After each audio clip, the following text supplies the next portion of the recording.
اعوذ باللہ من الشیطان الرجیم بسم اللہ الرحمن الرحیم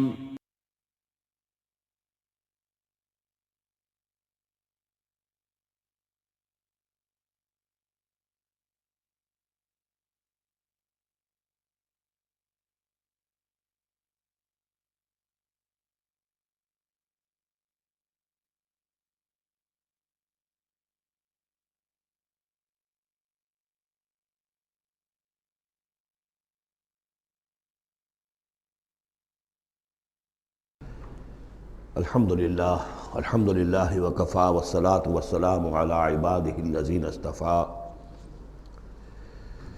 اما بعد فقد قال اللہ تبارک وتعالی کما ورد فی سورۃ الحشر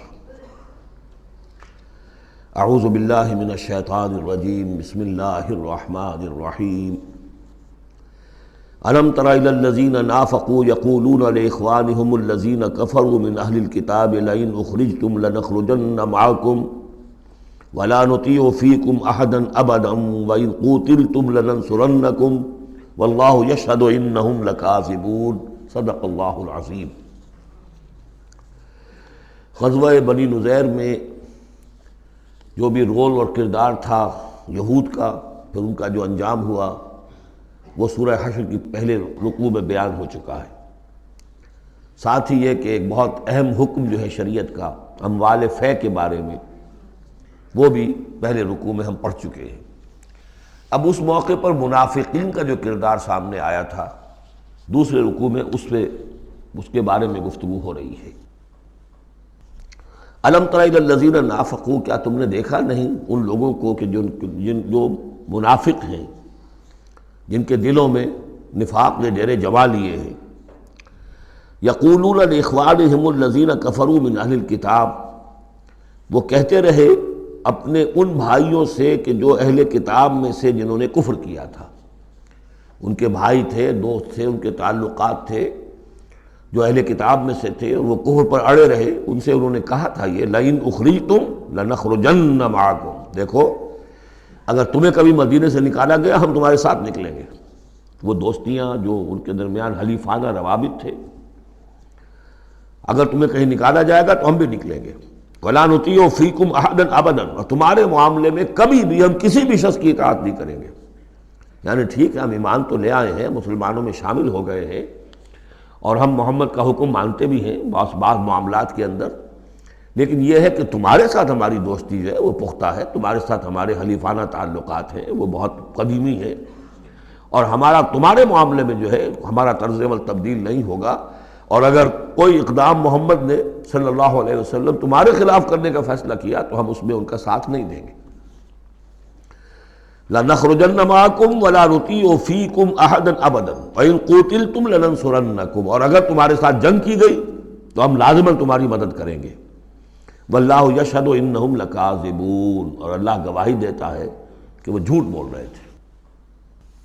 لَئِنْ أُخْرِجُوا لَا يَخْرُجُونَ مَعَهُمْ، اگر وہ نکالے جائیں گے وہ ان کے ساتھ نہیں نکلیں گے۔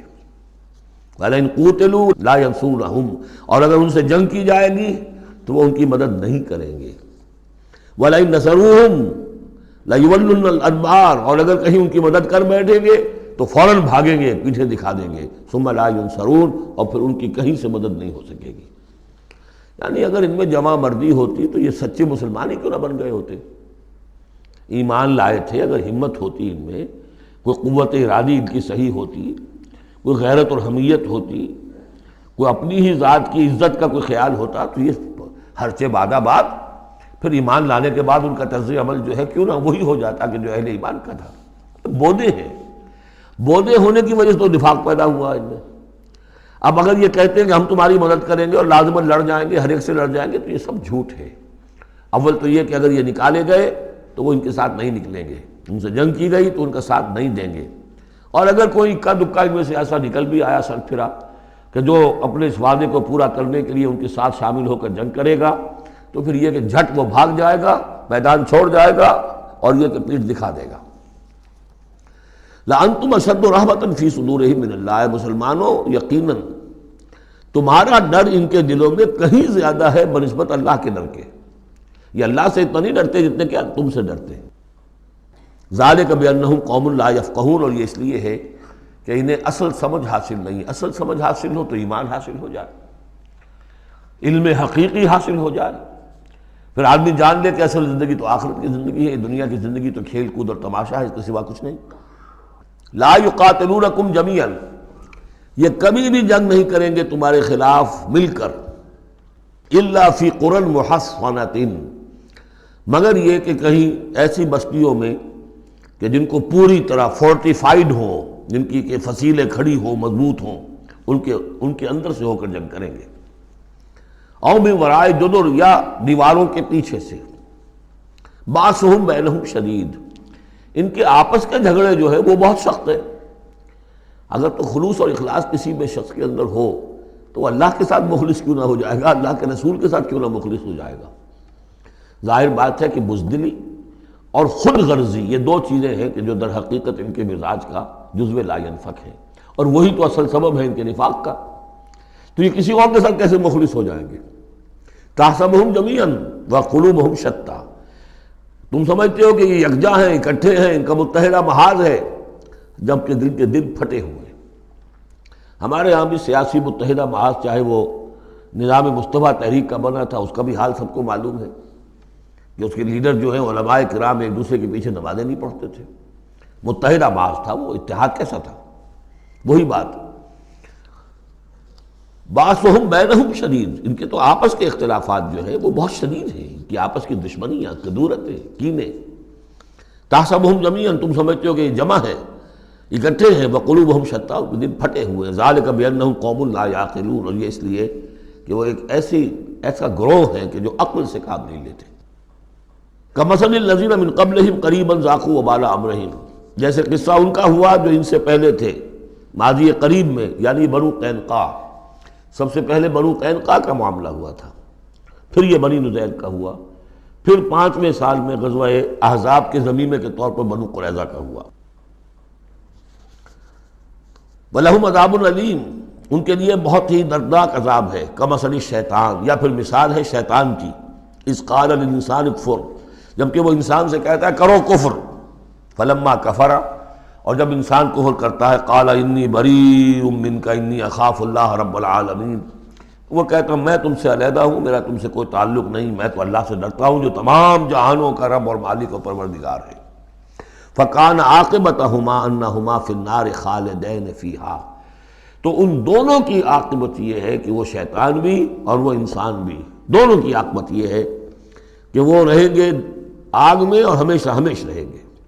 وَذَلِكَ جَزَاءُ الظَّالِمِينَ، اور یہی ہے ظالموں کا بدلہ، جیسا کہ سورہ قاف میں ہم پڑھ چکے ہیں کہ وہ قرین جو ہوگا، اس گناہ گار کافر اور مشرک کا جو قرین ہوگا، وہ جب لے کر آئے گا، حاضر کرے گا، قَالَ قَرِينُهُ هَذَا مَا لَدَيَّ عَتِيدٌ، اور اللہ تعالیٰ کی طرف سے حکم آئے گا فرشتوں کو، القیا فی جہنم کل کفار عنید، تو وہ کیا کہے گا، ربنا ما اطغیتہ ولکن کان فی ضلال بعید، اور اللہ تعالیٰ فرمائیں گے لا تختصموا لدی وقد قدمت الیکم بالوعید ما یبدل القول لدی وما انا بظلام للعبید۔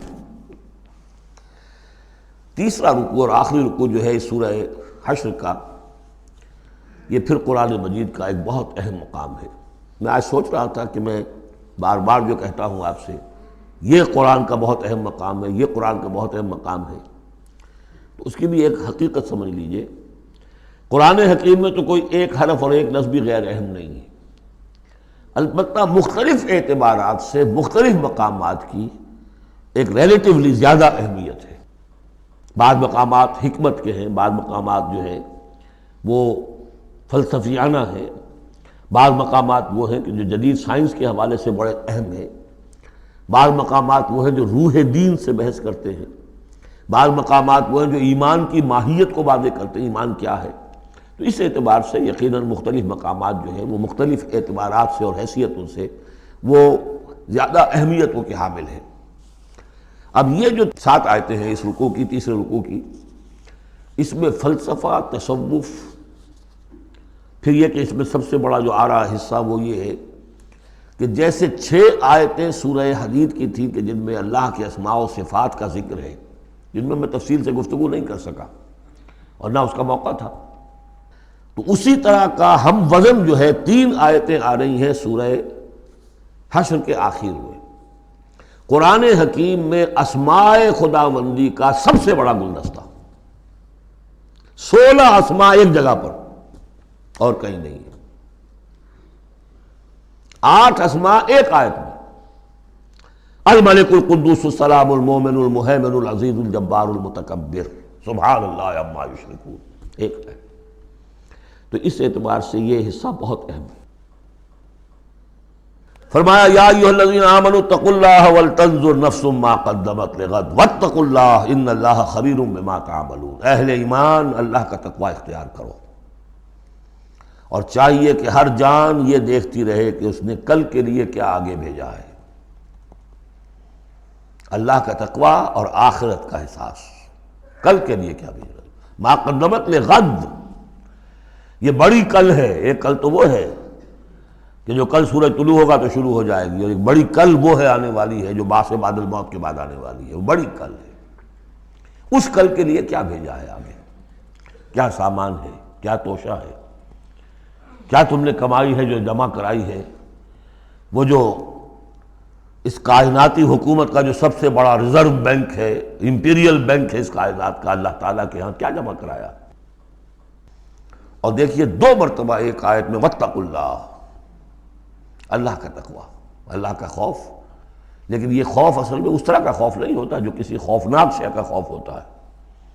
ایک ہے شیر کا خوف یا سانپ کا خوف، ایک خوف والد کا خوف ہوتا ہے، وہ محبت کے تحت ہوتا ہے۔ میرے والد جو ہے ناراض نہ ہو جائے، میں اپنے والد کے احساسات اور جذبات کو مجروح نہ کر بیٹھوں، وہ مایوس نہ ہو جائے مجھ سے، اللہ ناراض نہ ہو جائے، یہ خوف۔ یا ایھا الذین آمنوا اتقوا اللہ ولتنظر نفس ما قدمت لغد واتقوا اللہ ان اللہ خبیر بما تعملون، یقیناً جو کچھ تم کر رہے ہو اللہ اسے باخبر ہے۔ اگلی آیت ہے جسے علامہ اقبال نے قرار دیا کہ ان کے فلسفہ خودی کی سورس یہ ہے۔ سید نذیر نیازی نے ہمارے ہاں قرآن کانفرنس میں باقاعدہ بیان کیا، ان کے مضمون میں بھی موجود ہے یہ، کہ میں نے حضرت علامہ سے یہ سوال کیا کہ آپ کے فلسفہ خودی کے بارے میں بڑی جیب گوئیاں ہوتی ہیں، کوئی کہتا ہے کہ فلاں نیٹشے سے آپ نے اخذ کر لیا ہے، فلاں سے کر لیا ہے، آپ بتائیے کہ آپ کے اس فلسفہ خودی کی سورس کیا ہے۔ تو علامہ نے فرمایا کہ اچھا کل آ جانا فلاں وقت۔ تو کہتے ہیں کہ میں اتنا خوش رہا کہ شاعر مشرق اور حکیم الامت مجھے یہ اعزاز بخش رہے ہیں کہ میں جاؤں گا اور وہ مجھے ڈکٹیٹ کرائیں گے کہ میرے فلسفہ خودی کی سورس کیا ہے۔ تو میں گیا اور بہت خوش گیا، پینسل کاپی لے کر گیا۔ میں گیا تو کہا ذرا قرآن مجید اٹھا لاؤ، تو ایک تو مجھ پر وہ ویسی پڑ گئی، پھر کہا کہ ذرا کھولو سورہ حشر نکالو اور یہ آیت پڑھو، وَلَا تَكُونُوا كَالَّذِينَ نَسُوا اللَّهَ فَأَنسَاهُمْ أَنفُسَهُمْ أُولَٰئِكَ هُمُ الْفَاسِقُونَ۔ یہ ہے میرے فلسفہ خودی کی سورس۔ دیکھنا مسلمانوں، ان لوگوں کی طرح نہ ہو جانا جنہوں نے اللہ کو بھلا دیا، تو اللہ نے انہیں اپنے آپ سے غافل کر دیا۔ فَأَنسَاهُمْ أَنفُسَهُمْ، اس کے کیا معنی؟ کیا کوئی خدا سے غافل جو اپنے آپ کو بھول جاتا ہے؟ اپنے پیٹ کا خیال نہیں رہتا اس کو؟ اپنے جسم میں کوئی پھوڑا نکل آئے تو علاج نہیں کراتا؟ کس چیز سے غافل ہے؟ وہ اپنے جسم سے غافل نہیں، وہ اپنے حیوانی وجود سے غافل نہیں، اس کے تقاضوں سے غافل نہیں، اس کی اپ کیپ، اس کی مینٹیننس، اس کی ویئر اینڈ ٹیئر کو درست کرتے رہنا، کسی چیز سے غافل نہیں۔ معلوم ہوا کہ اس حیوانی وجود کے علاوہ کوئی حیثیت ہے انسان کی، اصل حقیقت جس کو انسان بھول جاتا۔ اور یہ ہم پڑھ چکے ہیں، سورہ مجادلہ کے اندر بھی الفاظ آئے تھے کہ شیطان نے انہیں اللہ کو بھلا دیا۔ فَأَنسَاهُمْ ذِكْرَ اللَّهِ اسْتَحْوَذَ عَلَيْهِمُ الشَّيْطَانُ فَأَنسَاهُمْ ذِكْرَ اللَّهِ، شیطان نے ان پر قابو پا لیا ہے اور انہیں بھلا دیا ہے، اللہ کے ذکر سے غافل کر دیا ہے۔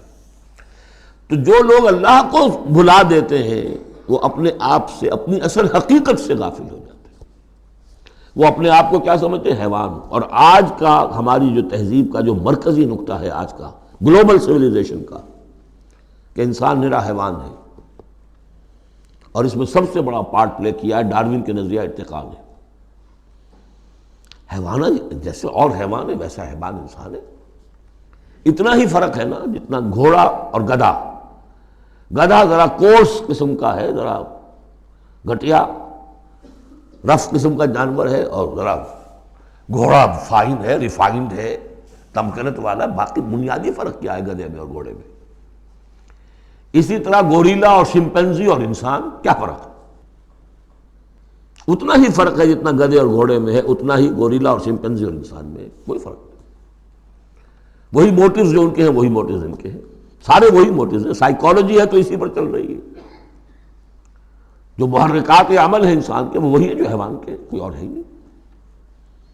یہ ہے اصل میں اس دور کا المیہ، اللہ کو بھول جانا اور اپنی اصل حقیقت یعنی روح. اللہ کو بھلاؤ گے تو تمہارے اندر جو ڈیوائن ایلیمنٹ اس نے پھونکا تھا اس سے غافل ہو جاؤ. اب کیا رہ گئے تم میرے حیوان؟ میں نے آپ کو اس سے پہلے بھی وہ اپنشد کا جملہ سنایا ہے.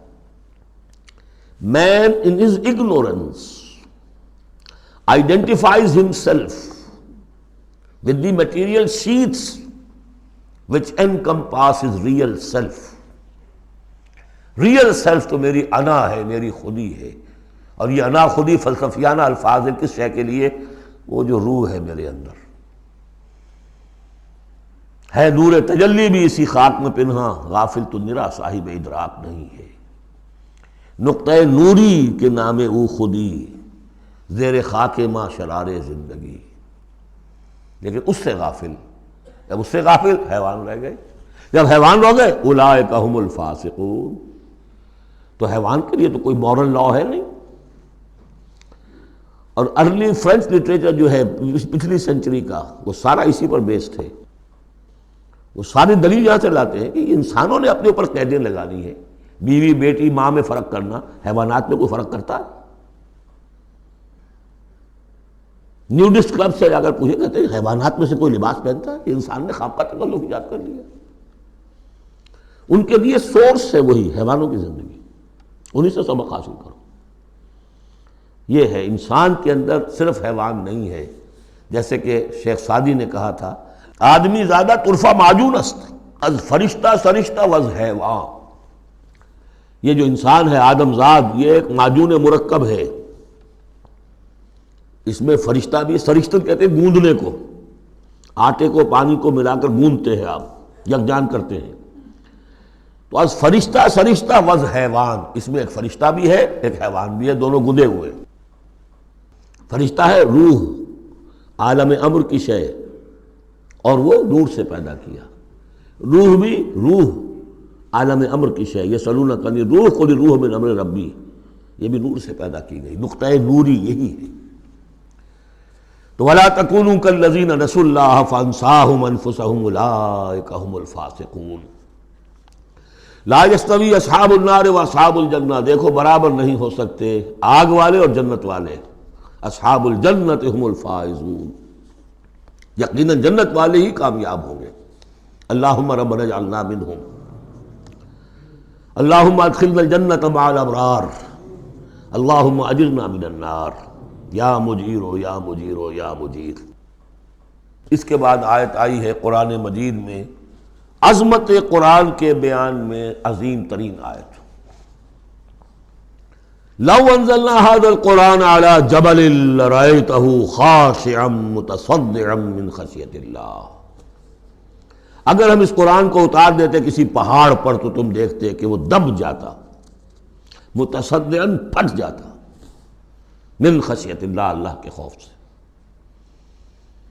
میں نے جو شروع میں تعارف قرآن پر جو گفتگو کی تھی اس میں اس کا حوالہ دیا تھا عظمت قرآن کے لیے. قرآن ایز سچ، قرآن فی نفسہ ہی اس کی عظمت کیا ہے. ایک ہے قرآن کی افادیت کیا ہے، دو چیزیں جدا ہیں. ایک فی نفسہ ہی وہ کیا ہے، اس کی عظمت کیا ہے. ایک یہ کہ اس کا فائدہ کیا ہے، افادیت کیا ہے. افادیت پر بس ہم آیت پڑھ چکے، لیکن خاص طور پر دو آیتیں سورہ یونس کی. یا ایھا الناس قد جاءتکم موعظۃ من ربکم وشفاء لما فی الصدور وہدی ورحمۃ للمؤمنین قل بفضل اللہ وبرحمتہ فبذلک فلیفرحوا هو خیر مما یجمعون۔ لیکن قرآن فی نفسہ ہی اگر ہم اسے اتار دیتے کسی پہاڑ پر تو تم دیکھتے کہ وہ دب جاتا، پھٹ جاتا۔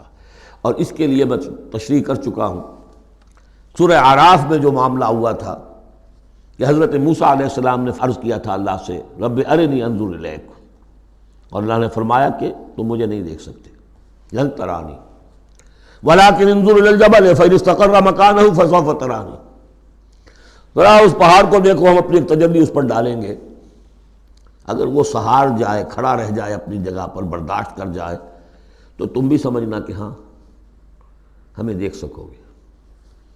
فلما تجلی ربہ للجبل، جب اس کے رب نے ایک اپنا پرتو، ایک جلوہ، ایک تجلی کیا ہے؟ روشنی، ایک نور، اس نور کا جو اللہ نے تعالیٰ نے وہ پرتو ڈالا اس پہاڑ پر، جعلہ دکا وخر موسیٰ صعقا، وہ ریزہ ریزہ ہو گیا، اور تجلی باری تعالیٰ، ذات باری تعالیٰ کی تجلی کے بالواسطہ مشاہدے کا اثر ہوا ہے کہ حضرت موسیٰ بے ہوش ہو کر گر گئے۔ اب نوٹ کیجئے، یہ بالکل وہی بات ہے جو تمثیل کی شکل میں آ رہی ہے۔ فرق کیا ہے؟ وہ تجلی ذات تھی باری تعالیٰ کی، یہ تجلی صفات ہے۔ کلام اللہ، اللہ کا کلام ہے، کلام متکلم کی صفت ہوتا ہے، اس کی بھی تاثیر وہی ہے جو ذات باری تعالیٰ کی تاثیر ہے۔ اس کو علامہ اقبال نے ادا کیا ہے، فاش گویم آنچ در دل مضمرست، میں صاف ہی کھول کے بیان کر دوں جو میرے دل میں مضمر ہے، چھپی ہوئی بات ہے۔ این کتاب نیست چیزیں دیگر است، یہ قرآن کتاب نہ سمجھو، اسے کتاب نہیں کچھ اور ہے۔ کیا ہے؟ مثل حق پنہاں ہم پیداست، آج ہم نے وہ آیت بھی پڑھ لی، الظاہر والباطن، اللہ الظاہر بھی ہے الباطن بھی ہے، تو ذات باری تعالیٰ جیسے الظاہر بھی ہے الباطن بھی ہے، اسی طرح مثل حق پنہاں ہم پیداست، یہ چھپا ہوا بھی ہے اور ظاہر بھی ہے، سامنے بھی ہے۔ اس لیے میں بیان کر چکا ہوں وہاں سورہ واقعہ میں، لا یمسہ الا المطہرون، جب تک کہ اندر پاک نہ ہو چکا ہو قرآن کی حقیقی معرفت اور معانی تک انسان پہنچ نہیں سکتا، چھلکوں تک رہے گا، ہڈی ہوگی اس کے ہاتھ میں، گودا نہیں ہوگا اس کے پاس۔ ماذ قرآن مغزہ برداشتے، استخاں پیش سگاں انداختے، مغز تک نہیں پہنچ سکتا۔ وہ ہے اصل میں قرآن مجید کا معاملہ کہ تجلی صفات باری تعالیٰ، صفت ہے کلام کی، اور کلام میں آپ کو معلوم ہے متکلم کی پوری شخصیت جو ہے منعکس ہو جاتی ہے۔ کوئی شخص ہے، کوئی بھٹیارن ہے، کوئی اور ہے، بڑمونجا ہے، اب ان کی اپنی زبان ہے، ان کا ایک جملہ آپ سنیں گے پتہ چل جائے گا یہ کون بول رہا ہے، یہ کون بول رہی ہے، اس لیے کہ پوری شخصیت، ان کا ذہن و فکر کا حدود اربع، ان کی تہذیب و تمدن کے ساتھ کس درجے ان کا کوئی تعلق ہے یا نہیں ہے، سب واضح ہو جائے گا، تانت بازی راگ پایا۔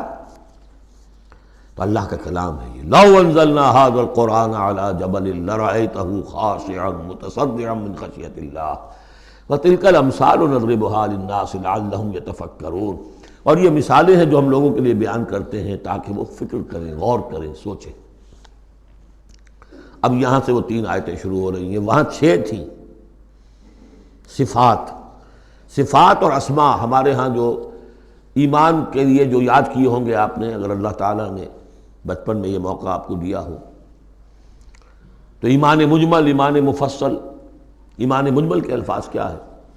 آمنت باللہ کما ہوا باسمائہ و صفاتہ وقبلت جمیع احکامہ، تو اسماء اور صفات، صفات باری تعالیٰ کے موضوع پر سورہ حدید کی پہلی 6 آیات، یہ قرآن مجید کا ذروہ سنام ہے، چوٹی، سنام چوٹی، ذروہ کہتے ہیں اونٹ کے کوہان کو، کوہان کی بھی اونچی جو سب سے نمایاں شے ہوتی ہے۔ اسماء پر یہ سب سے بڑا گلدستہ ہے۔ اور ایک خاص بات جو میں نے وہاں نوٹ نہیں کرائی تھی آپ کو، سورہ حدید میں واحد مقام ہے قرآن مجید کا جہاں اسماء باری تعالیٰ کے مابین حرف عطف واو آیا ہے، هو الاول والآخر والظاہر والباطن، اور کہیں نہیں ہے۔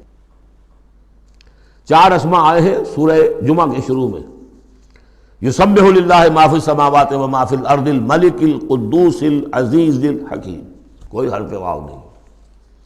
اور 8 اسماء آئیں گے یہاں پر، الملک القدوس السلام المومن المہیمن العزیز الجبار المتکبر، کوئی حرف واو نہیں۔ وہو العزیز الحکیم، یہ نہیں هو العزیز والحکیم نہیں۔ اس کی وجہ کیا ہے؟ اللہ تعالیٰ کے تمام اسماء، اللہ کی تمام صفات اس کی ذات میں بیک وقت موجود ہیں۔ واو میں تو مغایرت پیدا ہو جاتی ہے، واو میں تراخی پیدا ہو جاتی ہے، لیکن یہاں کیوں آئے سورہ حدید میں؟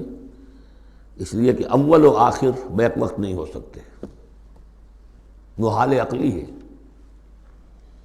ظاہر و باطن ایک وقت میں ہو سکتے ہیں، میرا ظاہر میرا باطن یہ تو ایک ہی وقت میں موجود ہے، قرآن کا ظاہر اور قرآن کا باطن ایک وقت میں موجود ہے، اول و آخر ایک نہیں ہو سکتے، اس لیے وہاں واو لایا گیا، هو الاول والآخر والظاہر والباطن۔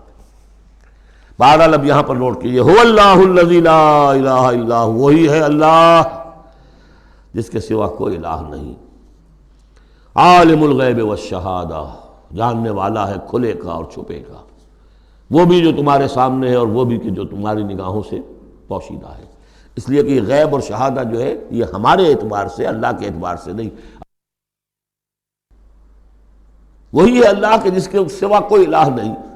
هو اللہ الذی لا الہ الا هو عالم الغیب والشہادہ، یہ بھی ایک نام کی حیثیت سے شمار ہوتا ہے، جو اسماء 99 گنے جاتے ہیں، عالم الغیب والشہادہ یہ ایک نام ہے اللہ کا۔ اور میں عرض کر رہا تھا کہ اللہ کے لیے سب شہادہ ہی شہادہ، غیب ہے ہی نہیں، اس نقطے کو یہاں سمجھ لیجئے، اس لیے کہ یہ سورہ جن میں آئے گا پھر دوبارہ، اور بہت اہم طریقے پر آئے گا۔ جب قرآن میں غیب اور شہادہ کا لفظ آتا ہے وہ ہمارے اعتبار سے، کہ ہمارے لیے ایک چیز وہ ہے کہ جو ہمارے حواس خمسہ کی گرفت کے دائرے کے اندر آ جاتی ہے، چاہے وہ ٹیلیسکوپ سے آئی ہے اور چاہے وہ مائکروسکوپ سے آئی ہے، لیکن دیکھنے والی شے ہماری آنکھ ہے۔ غیب وہ ہے جو ہم سے چھپا لیا گیا، جنت ہے، دوزخ ہے، آخرت ہے، فرشتے ہیں، خود سب سے بڑی ذات باری تعالی ہے، لیکن اللہ ہر شے کا جاننے والا۔ هو الرحمن الرحیم، وہ رحمان ہے اور رحیم ہے، اس پر سورہ فاتحہ پڑھتے ہوئے میں نے وضاحت کی تھی۔ هو اللہ الذی لا الہ الا هو، وہی ہے اللہ جس کے سوا کوئی الہ نہیں، الملک بادشاہ حقیقی، القدوس پاک، السلام سلامتی اور سالم، ہر اعتبار سے سالم، کوئی اس کو نزل پہنچانے والا نہیں ہے، ہر عیبوں سے پاک، المومن امن دینے والا، امان دینے والا، المہیمن پناہ میں لینے والا، العزیز زبردست، مطلق العنان جس کی اتھارٹی ایبسلیوٹ ہے، الجبار دباؤ رکھنے والا، المتکبر عظمت والا، بڑائی والا۔ یہ 8 نام آئے ہیں، الملک، القدوس، السلام، المومن، المہیمن، العزیز، الجبار، المتکبر۔ سبحان اللہ عما یشرکون، اللہ پاک ہے ان تمام چیزوں سے جو یہ شرک کرتے ہیں۔ هو اللہ الخالق البارئ المصور، وہی ہے اللہ، اب 3 نام اور آگے، الخالق، الباری، المصور، ان میں خاص ربط ہے۔ خلق، اس میں سب سے پہلے اگر ہم اپنے اوپر قیاس کریں تو پہلے کوئی شے بنانے سے پہلے ذہن میں ایک نقشہ بنتا ہے۔ بڑھئی نے میز بنانی ہے، اس کے ذہن میں میز کا نقشہ پہلے بن چکا ہے، کرسی بنانی، کرسی کا نقشہ بن چکا ہے، یہ اس کی ذہنی تخلیق ہے۔ پھر وہ اسے ظاہر کرتا ہے عالم واقعہ میں، وہ لکڑی کی میز بنا کر اسے واقعہ نمایاں کر دیتا ہے، لے آتا ہے۔ پھر اس کی تصویر، فنیشنگ ٹچز، اس کو رنگ روغن، یہ تینوں مرحلے ایک ہی پروسیس کے ہیں۔ اللہ نے تخلیق فرمائی، پھر اس کو ظاہر کیا، عدم کے پردے سے نکال کر اور وجود کے پردے میں لے آیا۔ باری، برا کہتے ظاہر کرنے والا، من قبل ان نبرأہا، اس سے پہلے کہ ہم اسے ظاہر کریں۔ ما اصاب من مصیبت فی الارض ولا فی انفسکم الا فی کتاب من قبل ان نبرأہا، سورہ حدید میں آیت پڑھ چکے ہیں۔ وہی ہے الخالق، الباری، المصور، لہ الاسماء الحسنی، تمام اچھے نام اسی کے ہیں۔ یسبح لہ ما فی السماوات والارض، یہاں نوٹ کر لیجئے، یسبح لہ ما فی السماوات وما فی الارض نہیں ہے، یسبح لہ ما فی السماوات والارض۔ سورہ حدید کے شروع میں تھا سبح للہ ما فی السماوات والارض، سورہ حشر میں آیا سبح للہ ما فی السماوات وما فی الارض۔ یہاں یسبح للہ ما فی السماوات والارض، اور پھر 2 مرتبہ آئے گا یسبح للہ ما فی السماوات وما فی الارض، سورہ جمعہ کے شروع میں بھی، سورہ تغابن کے شروع میں بھی۔ وَهُوَ الْعَزِيزُ الْحَكِيمُ، دیکھیے اس سورہ مبارکہ کی خاص خصوصیت یہ ہے، شروع بھی ہوئی تسبیح کے ساتھ، اختتام بھی تسبیح کے ساتھ، شروع میں بھی العزیز الحکیم، زبردست حکمت والا، آخر میں بھی العزیز الحکیم۔ سورۃ الممتحنہ، بسم اللہ الرحمن الرحیم۔ سورہ ممتحنہ کا جو زمانہ نزول ہے معین کر لیجئے، یہ ان 2 رکوعوں کے ساتھ سمجھیے کہ جو سورہ توبہ میں ہم نے پڑھے، دوسرا اور تیسرا رکوع۔ فتح مکہ سے پہلے جو کچھ رد و قدا چل رہی تھی کہ نہیں کرنا چاہیے، کاہے کے لیے فوج کشی کر رہے ہیں، اور اس پر پھر جو اللہ تعالیٰ کی طرف سے جو تبصرہ آیا، منافقین تھے یا ضعفاء تھے، ان کے اعتراضات کے جواب دیے گئے، آخر مکے والے کتنے ہی برے صحیح، بہرحال وہ حرم کی خدمت کرتے ہیں، لہذا ان کا ایک نیکی کا مقام بھی ہے، وہ ساری دلیلیں ہم پڑھ چکے ہیں۔ سورہ توبہ رکوع 2 اور 3، یہ بھی 2 رکوع ہیں۔ اسی موقع پر ایک بہت مخلص مومن صحابی، ان سے ایک بہت بڑی غلطی ہو گئی۔ حضرت حاتب ابن ابی بلتعہ رضی اللہ تعالی عنہ، بدری ہیں، ان کے گھر والے، ان کا پورا کنبہ ابھی مکے میں تھا، اور ان کا کوئی وہاں پہ رشتہ دار ایسے نہیں تھے کہ جو ان کی حفاظت کر سکے۔ انہیں یہ اندیشہ ہوا کہ اگر واقعی اب جنگ ہو گئی اور اگر ہم جا رہے ہیں مکے پر چڑھائی کرنے کے لیے، تو پھر یہ ہے کہ مکے میں جو مشرکین ہیں، کفار ہیں، وہ میرے بچوں کو، میرے گھر والوں کو شدید نقصان پہنچا سکتے ہیں، لہٰذا میں ان کے ساتھ کوئی نیکی کروں تاکہ میرے اس احسان کو پیش نظر رکھ کر وہ میرے گھر والوں کا لحاظ کریں۔ انہوں نے ایک خط لکھا مکے والوں کے نام، اور اس میں گویا کہ وہ سیکریٹ جو ہے وہ لیک کر دیا کہ محمد اب تم پر چڑھائی کرنے والے ہیں صلی اللہ علیہ وسلم۔ یہ احسان دھرا۔ ایک عورت کو وہ خط دیا، اس عورت نے اس خط کو اپنی چٹیا میں باندھ لیا تاکہ تلاشی لی جائے تو کہیں سے نکلے نہ، اور وہ عورت وہ خط لے کر روانہ ہو گئی۔ ادھر حضور کو اللہ تعالیٰ نے وحی سے مطلع کر دیا، حضور نے بھیجا حضرت علی اور ان کے ساتھ ایک اور صاحب کہ جاؤ فلاں جگہ اس وقت وہ عورت ہوگی، تم جا کے اس کو وہاں ٹھہری ہوئی ہے راستے میں کسی منزل میں، اس کے پاس خط ہے، وہ لے کے آؤ۔ وہاں پہنچے، عورت موجود تھی، محمد رسول اللہ کی دی ہوئی خبر تو غلط نہیں ہو سکتی تھی، اس سے پوچھا، نہیں قتل نہیں، اس کی جو تلاشی لی تو کہیں نہیں نکلا۔ پھر حضرت علی نے دھمکی دی، دیکھو ہمیں ہمارے نبی نے بتایا ہے تمہارے پاس خط ہے، جھوٹا نہیں ہو سکتا وہ، یا تو تم سیدھی سیدھی خط مجھے نکال دو ورنہ میں تمہیں برہنہ کر کے تمہاری تلاشی لوں گا۔ بہرحال یہ دھمکی سن کر وہ پھر اس نے کھول کے اپنی چٹیا اور نکال کے دے دی، وہ خط لے کے آ گئے۔ اب وہ راز کھل گیا، ابی بلتعہ کو بلایا، حاتب نے ابی بلتعہ کو مان لیا کہ جی حضور یہ میرا خط ہے۔ حضرت علی نے کہا کہ، یا حضرت عمر نے کہ آپ مجھے اجازت دیں کہ میں اس کی گردن مار دوں ابھی؟ آپ نے فرمایا نہیں، حاتب بدری ہے، اور بدریوں کے تمام اللہ تعالیٰ پچھلے اگلے گناہ معاف کر چکا ہے، تو اس کی وہ جو فضیلت ہے اس کی وجہ سے جو خطا ہو گئی اللہ معاف کرے گا۔ تو وہ ہے اصل میں کشاکش پس منظر میں جس میں کہ یہ صورت نازل ہو رہی ہے۔ یا ایھا الذین آمنوا لا تتخذوا عدوی وعدوکم اولیاء، اہل ایمان تم میرے اور اپنے دشمنوں کو اپنا دوست اور ولی نہ بناؤ۔ ان کی خیر خواہی، ان کی بھلائی، ان پہ احسان کرنے کی کوشش، ان کے ساتھ اپنے گڈ آفیسز بلڈ کرنے کی کوشش۔ تلقون الیہم بالمودۃ، تم ان پر ان کی طرف رجوع کرتے ہو، بھیجتے ہو پیغام دوستی کے، خلوص و اخلاص کے۔ وقد کفروا بما جاءکم من الحق، حالانکہ انہوں نے کفر کیا ہے، انکار کیا ہے اس حق کا جو تمہارے پاس آیا ہے۔ یخرجون الرسول وایاکم، وہی ہیں جو نکالتے ہیں، یعنی جنہوں نے نکالا ہے رسول کو صلی اللہ علیہ وسلم، تمہیں بھی نکالا ہے ان تؤمنوا باللہ ربکم، صرف اس جرم کی پاداش میں کہ تم ایمان رکھتے ہو اللہ پر، اپنے رب پر۔ ان کنتم خرجتم جہادا فی سبیلی، اگر تو تم نکلے تھے مکے سے اور تم نے ہجرت کی تھی اس لیے کہ میری راہ میں جہاد کرو گے، تو یہ طرز عمل تمہیں اس کے منافی ہے۔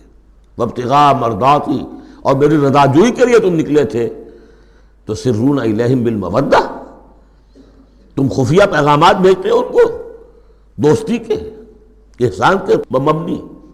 وَأَنَا أَعْلَمُ بِمَا أَخْفَيْتُمْ، تم نے خفیہ پیغام بھیجا، میں تو خوب جانتا ہوں جسے تم چھپاتے ہو، وَمَا أَعْلَنْتُمْ، جسے تم ظاہر کرتے ہو، وَمَنْ يَفْعَلْهُ مِنْكُمْ فَقَدْ ضَلَّ سَوَاءَ السَّبِيلِ، جو کوئی بھی تم میں سے یہ کام کرے گا وہ تو پھر سیدھے راستے سے بھٹک گیا۔ یہ ایک آیت ہے، اب تک نوٹ کر لیجیے مدنی صورتوں کا جو مزاج ہے۔ یا ایھا الذین آمنوا لا تتخذوا عدوی وعدوکم اولیاء تلقون الیہم بالمودۃ وقد کفروا بما جاءکم من الحق یخرجون الرسول وایاکم ان تؤمنوا باللہ ربکم ان کنتم خرجتم جہادا فی سبیلی وابتغاء مرضاتی تسرون الیہم بالمودۃ وانا اعلم بما اخفیتم وما اعلنتم ومن یفعلہ منکم فقد ضل سواء السبیل۔ ان یثقفوکم یکونوا لکم اعداء، اگر وہ کہیں تمہیں پا لیں، یعنی تم ان کے ہاتھ لگ جاؤ، ہتھے چڑھ جاؤ، وہ تمہارے ساتھ دشمنی کریں گے۔ وَيَبْسُطُوا إِلَيْهِمْ أَيْدِيَهُمْ، اپنے ہاتھ بڑھائیں گے تمہاری طرف، وَأَلْسِنَتَهُمْ، اور اپنی زبانیں، بِالسُّوءِ، برے ارادے کے ساتھ تمہیں نقصان پہنچائیں گے، ان کی زبانیں بھی ان کے ہاتھ بھی۔ وَوَدُّوا لَوْ تَكْفُرُونَ، اور ان کی خواہش ہوگی شدید کہ کسی طرح تم بھی دوبارہ کافر ہو جاؤ۔ لَن تَنفَعَكُمْ أَرْحَامُكُمْ، تمہیں ہرگز نفع نہیں پہنچائیں گے تمہارے رحمی رشتے، وَلَا أَوْلَادُكُمْ، نہ تمہاری اولادیں، یوم القیامہ، قیامت کے دن، یفصل بینکم، اللہ فیصلہ کر دے گا تمہارے مابین، واللہ بما تعملون بصیر، اور جو کچھ تم کر رہے ہو اللہ اسے دیکھ رہا ہے۔ قد کانت لکم اسوۃ حسنۃ فی ابراہیم والذین معہ، تمہارے لیے ایک اچھا نمونہ ہے، بہت عمدہ ماڈل ہے، اسوہ حسنہ ہے، فی ابراہیم والذین معہ، ابراہیم اور ان کے ساتھیوں کے معاملے میں، ان کی شخصیتوں کی صورت میں۔ اذ قالوا لقومہم، جبکہ انہوں نے کہا اپنی قوم سے، برملا کہہ دیا، انا براء منکم، ہم بری ہیں تم سے، ومما تعبدون من دون اللہ، اور جن کو بھی تم پوج رہے ہو اللہ کے سوا، ہمارا ان سے کوئی رشتہ نہیں، کوئی تعلق نہیں، ہم اعلان برات کر رہے ہیں ان سے۔ کفرنا بکم، ہم منکر ہوئے تم سے بھی، وبدا بیننا وبینکم العداوۃ والبغضاء ابدا، اور اب تمہارے اور ہمارے مابین عداوت اور بغض اور بیر شروع ہو چکا ہے، اب یہ ہمیشہ باقی رہے گا، حتیٰ تؤمنوا باللہ وحدہ، جب تک کہ تم ایمان نہ لاؤ اللہ پر توحید کے ساتھ، یعنی جب تک اس طرح ننگی تلوار نہ بن جائے ایک مومن۔ حزب اللہ کو ننگی تلوار بننا پڑتا ہے، رشتوں کو کاٹنا پڑتا ہے، وَلَوْ كَانُوا آبَاءَهُمْ أَوْ أَبْنَاءَهُمْ أَوْ إِخْوَانَهُمْ أَوْ عَشِيرَتَهُمْ، سورہ مجادلہ میں پڑھا ہے ابھی۔ تو یہ حضرت ابراہیم علیہ السلام کا معاملہ، الا قول ابراہیم لأبیہ لأستغفرن لک، سوائے اس کے کہ ابراہیم نے ایک وعدہ کیا تھا اپنے باپ سے کہ میں آپ کے لیے ضرور استغفار کروں گا۔ یہ سورہ مریم میں ہم پڑھا ہے، جب اس نے کہا تھا کہ تم نکل جاؤ، وَاہْجُرْنِی مَلِیًّا، اراغب انت عن آلہتی یا ابراہیم لئن لم تنتہ لارجمنک واہجرنی ملیہ، حضرت ابراہیم نے کیا کہا تھا؟ سلام علیک ساستغفر لک ربی انہ کان بی حفیہ، میں آپ کے لیے ابا جان، میں اپنے اللہ سے دعا کروں گا، استغفار کروں گا۔ وما املک لک من اللہ من شیء، مجھے اختیار کوئی نہیں ہے آپ کے بارے میں اللہ کے ہاں، کچھ نہیں، آخری اختیار اللہ کا ہے۔ ربنا علیک توکلنا والیک انبنا والیک المصیر، پروردگار ہم نے تجھی پر توکل کیا اور الیک انبنا، اور تیری طرف رجوع کیا، والیک المصیر، اور تیری طرف لوٹ جانا ہے۔ ربنا لا تجعلنا فتنۃ للذین کفروا، پروردگار ہمیں اب کافروں کے لیے تختہ مشق اور تختہ امتحان نہ بنا دے کہ ہمارے اوپر وہ ظلم کرے، اور تو ان کو اوپر آزمائش جو انہیں آزما رہا ہے وہ اس شکل میں کہ ہم پر وہ ظلم کرے، جیسے اللہ تعالیٰ کفار مکہ کو آزما رہا تھا، لیکن تختہ ستم، تختہ مشق کون؟ صحابہ کرام بنے ہوئے تھے۔ واغفر لنا، اور ہمیں بخش دے، انک انت العزیز الحکیم، یقیناً تو ہی ہے سب کچھ زبردست اور حکمت والا۔ اب یہاں نوٹ کر لیجئے کہ سورہ توبہ میں آ چکا ہے کہ حضرت ابراہیم نے آخر میں آ کر تبرأ منہ، جب انہیں معلوم ہو گیا کہ میرا باپ تو دشمن ہے، اللہ کا دشمن ہے، تو برات کی۔ یہ آیتیں جو ہیں یہ سن 8 میں فتح مکہ سے قبل نازل ہو رہی ہیں۔ حاتب بن بلتع کا واقعہ ہے، ابھی مکہ طرف روانگی نہیں ہوئی ہے، اور وہ آیتیں جو ہیں وہ سن 9 میں نازل ہو رہی ہیں، اس کے بھی ذی قعدہ کے بھی بعد، جبکہ واپس آ گئے حضور صلی اللہ علیہ وسلم تبوک سے، لہذا وہ ہوگی محکم، اور یہ بات جو ہے اس کے پہلے یہ گویا کہ تابع رہے گی۔ لقد کان لکم فیہم اسوۃ حسنۃ، تمہارے لیے یقیناً ان کی ذات میں، ان کے رویے میں، ان کے طرز عمل میں ایک اچھا نمونہ ہے، لمن کان یرجو اللہ والیوم الآخر، لیکن کس کے لیے؟ کہ جو اللہ کی بھی ملاقات کی امید رکھتے ہوں اور یوم آخر سے ڈرتے ہوں۔ بالکل یہی الفاظ وہاں آئے تھے، لقد کان لکم فی رسول اللہ اسوۃ حسنۃ لمن کان یرجو اللہ والیوم الآخر وذکر اللہ کثیرا، یہ سورہ احزاب میں ہم پڑھ چکے ہیں۔ حضور کی شخصیت، آپ کی سیرت اسوہ کاملہ ہے، لیکن فائدہ کون اٹھائیں گے؟ فائدہ صرف وہی اٹھا سکیں گے کہ جو اللہ پر بھی ایمان رکھتے ہوں، آخرت پر بھی ایمان رکھتے ہوں، اور کثرت کے ساتھ اللہ کا ذکر کرتے ہوں۔ اسی طریقے سے یہاں لقد کان لکم فیہم اسوۃ حسنۃ لمن کان یرجو اللہ والیوم الآخر ومن یتولی فإن اللہ هو الغنی الحمید، اور جو منہ پھیر لے، پیٹھ موڑ لے، اللہ غنی ہے، حمید ہے، اللہ کو کسی کی پرواہ نہیں، کوئی احتیاج نہیں۔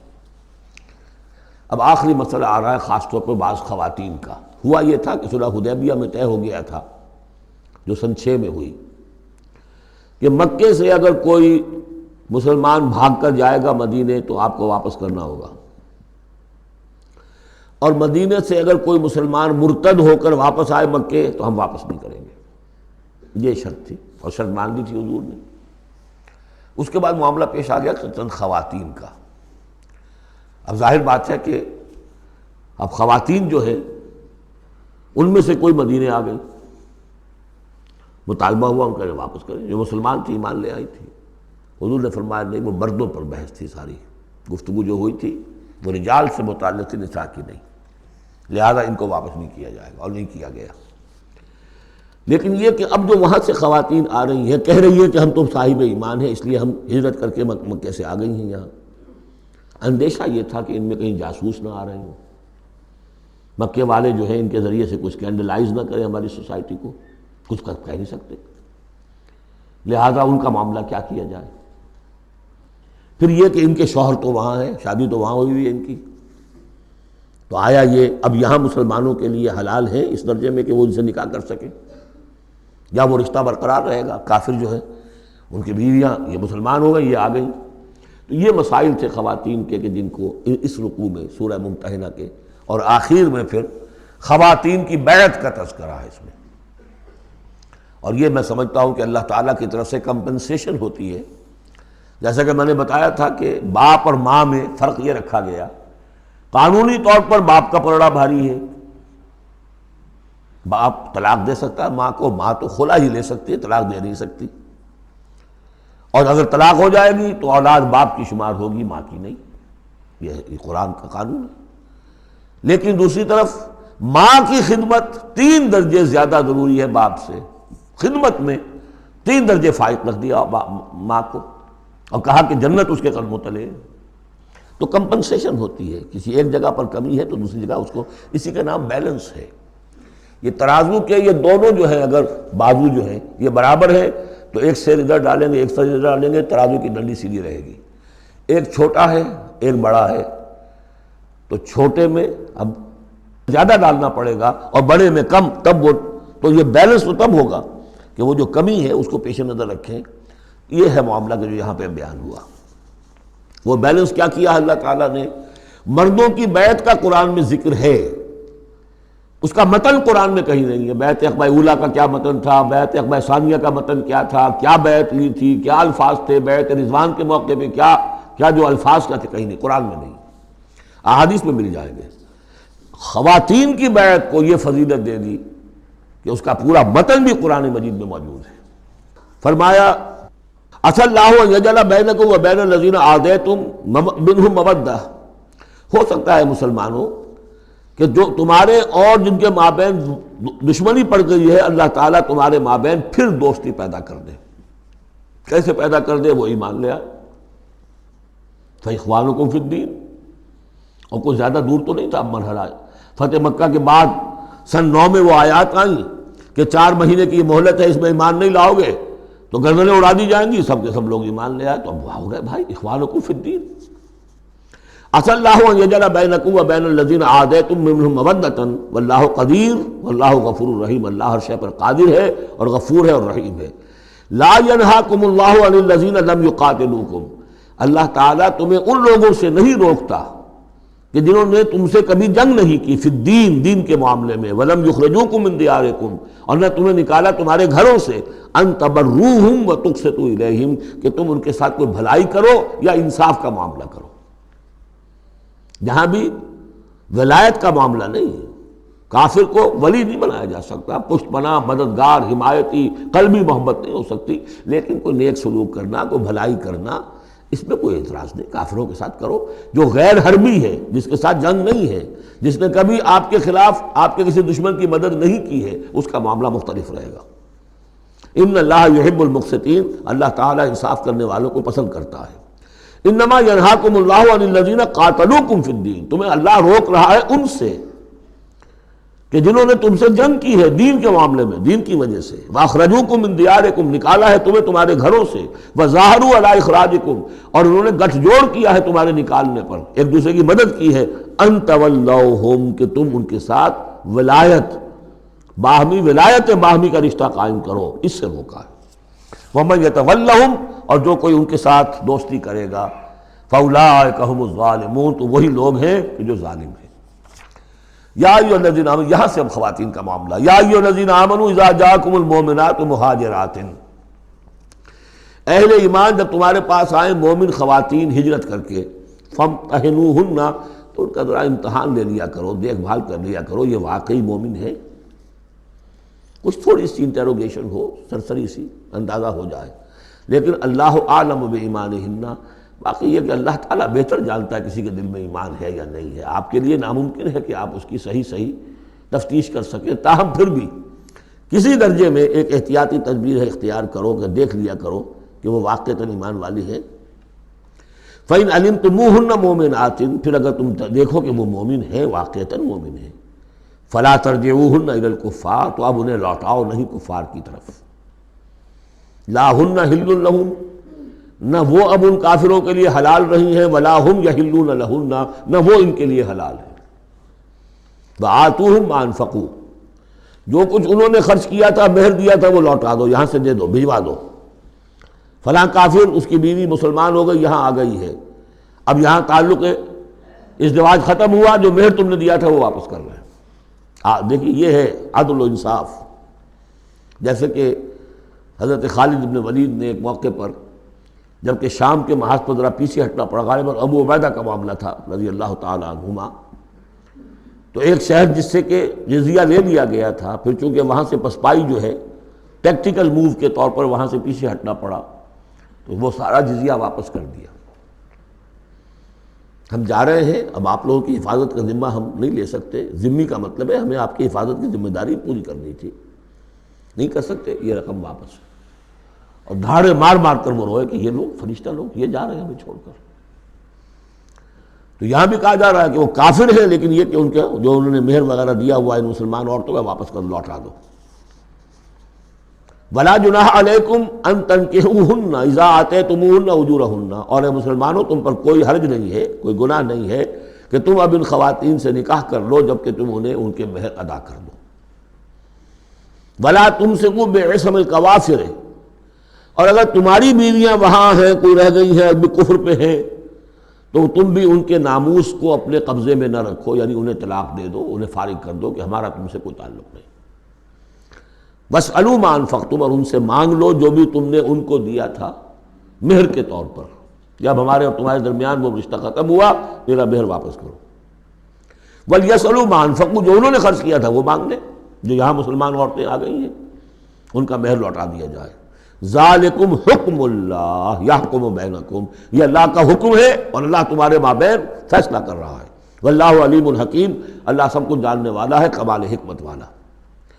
وَإِنْ فَاتَكُمْ شَيْءٌ مِّنْ أَزْوَاجِكُمْ، اور اگر کوئی چیز جاتی رہے تمہارے ہاتھ سے تمہاری بیویوں کے معاملے میں، یعنی مسلمان مرد ہجرت کر کے آ گیا، بیوی اس کی وہاں پر ہے اور وہ کافرہ ہے، مشرکہ ہے، اور اس سے وہ کہتا ہے میرا مہر واپس کرو، وہ نہیں کرتی، وہ مہر واپس نہیں کر رہی، اسے یہاں پہ نکاح کرنے کے لیے مہر ادا کرنا پڑے گا، اس کے پاس پیسے نہیں۔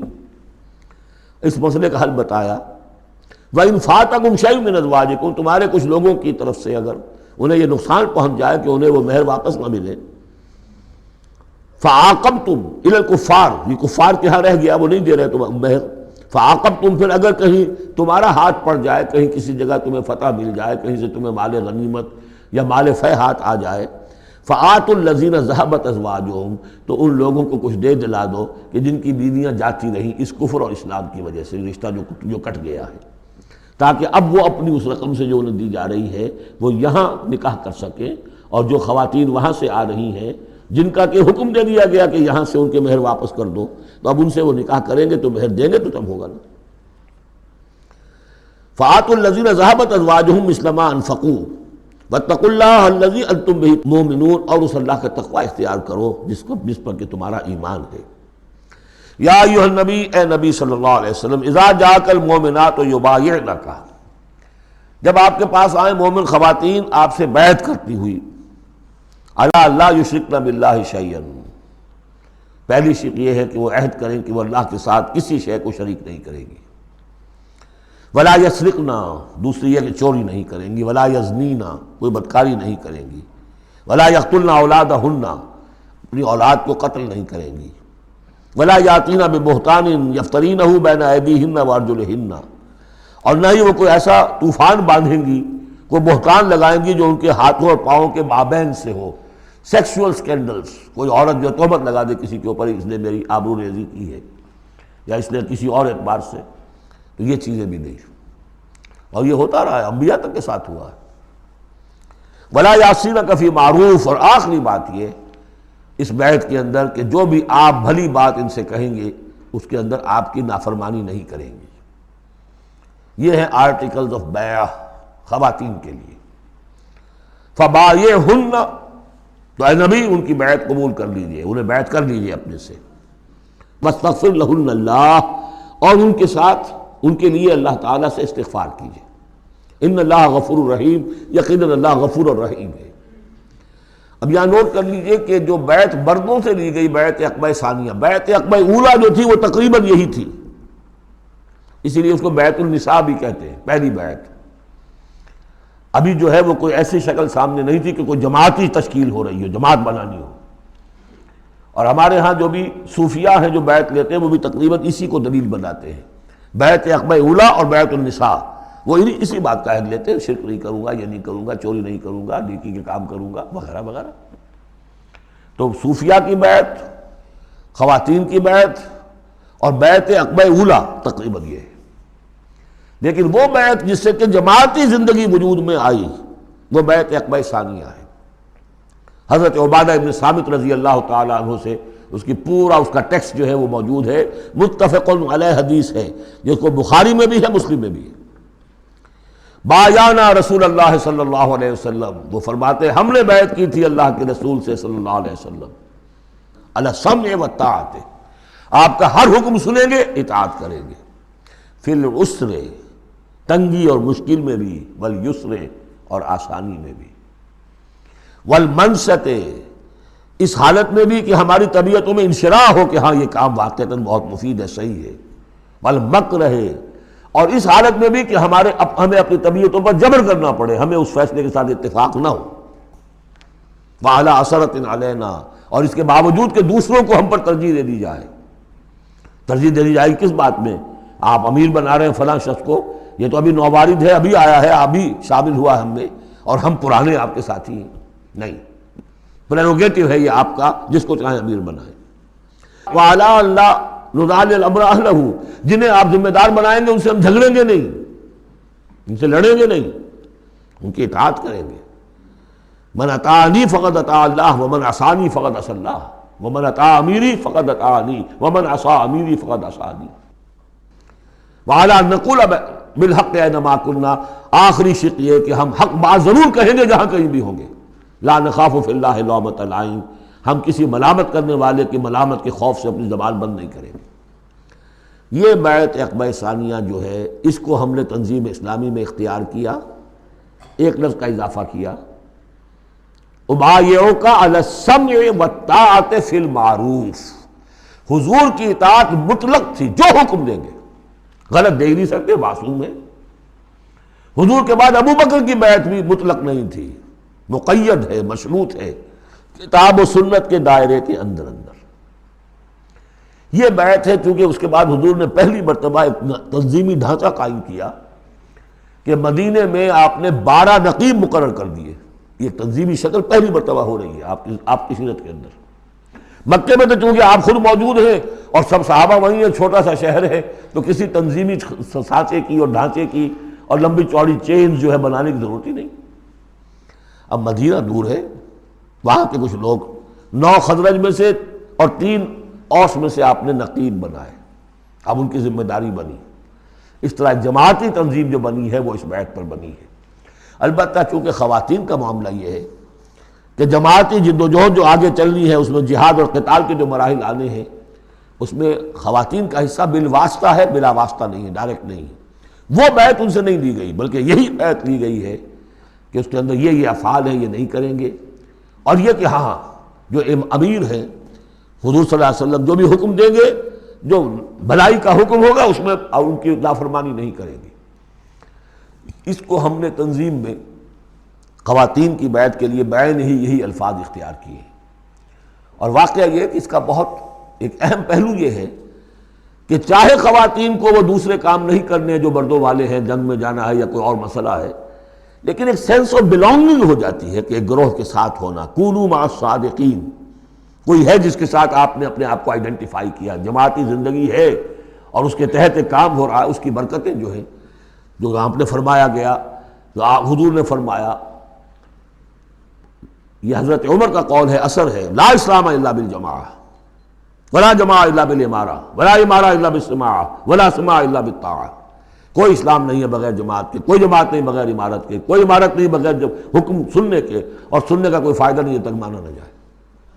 حضور نے فرمایا علیکم بالجماعہ ید اللہ علی الجماعہ، تم پر لازم ہے کہ جماعت کی شکل میں رہو، اور اللہ کی مدد اور تائید جماعت کے ساتھ ہوتی ہے.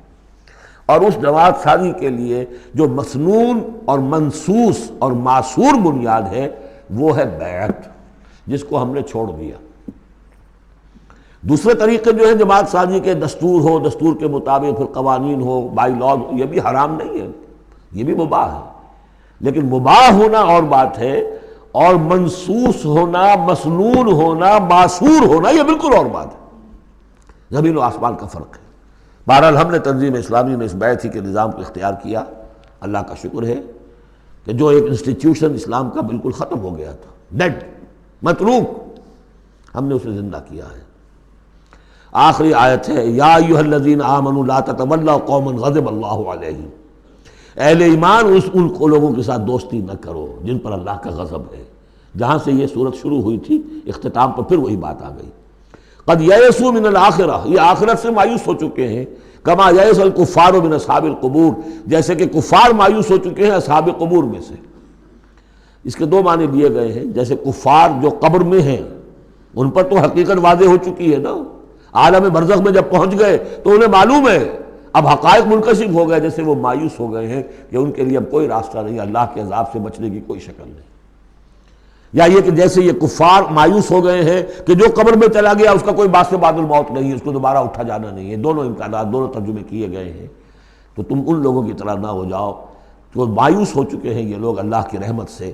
یہ لوگ جو ہیں، یہ جو یہودی ہیں، اور ان کے ساتھ تمہاری دوستی درست نہیں ہے. بارک اللہ لی ولکم فی القرآن العظیم ونفعنی وإیاکم بالآیات وذکر الحکیم.